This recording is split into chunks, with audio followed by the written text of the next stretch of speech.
संपूर्ण भारत का अक्षांशीय विस्तार कहां से कहां? एक बार फिर से, संपूर्ण भारत का अक्षांशीय विस्तार।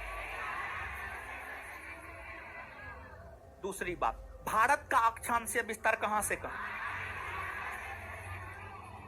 एक बार फिर से बताए, भारत का अक्षांशीय विस्तार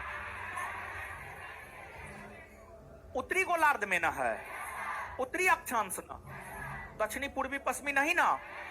चलिए ठीक, 23.5 डिग्री उत्तरी अक्षांश रेखा को हम लोग कर्क रेखा कहते हैं। क्या कर्क रेखा भारत से होकर गुजरती है? हाँ या ना? कौन काल्पनिक रेखा भारत को दो बराबर भाग उत्तरी भारत दक्षिणी भारत में विभाजित करती है? कर्क। कर्क रेखा भारत के कितने राज्यों से होकर, कितने राज्यों से?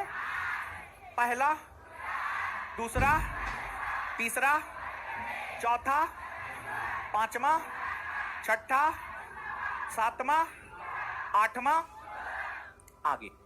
बिहार कर्क रेखा के उत्तर में है या दक्षिण में? किधर है? अच्छा, 7 सिस्टर के अंतर्गत आने वाले राज्यों में से कितने राज्य से होकर कर्क रेखा गुजरती? कौन कौन? मिजोरम और 7 सिस्टर के अंतर्गत आने वाले राज्यों में जो अन्य 5 राज्य है वो कर्क रेखा के उत्तर में है या दक्षिण में? उत्तर में है ना। उत्तर प्रदेश से होकर कर्क रेखा गुजरती है, महाराष्ट्र से होकर, कर्नाटक से होकर, पंजाब से होकर। हरियाणा कर्क रेखा के उत्तर में है या दक्षिण में? तमिलनाडु कर्क रेखा के उत्तर में है, किधर है? दक्षिण में है। भारत का सबसे उत्तरी बिंदु कौन है? सबसे उत्तरी बिंदु, सबसे दक्षिणी बिंदु इंदिरा पॉइंट। इंदिरा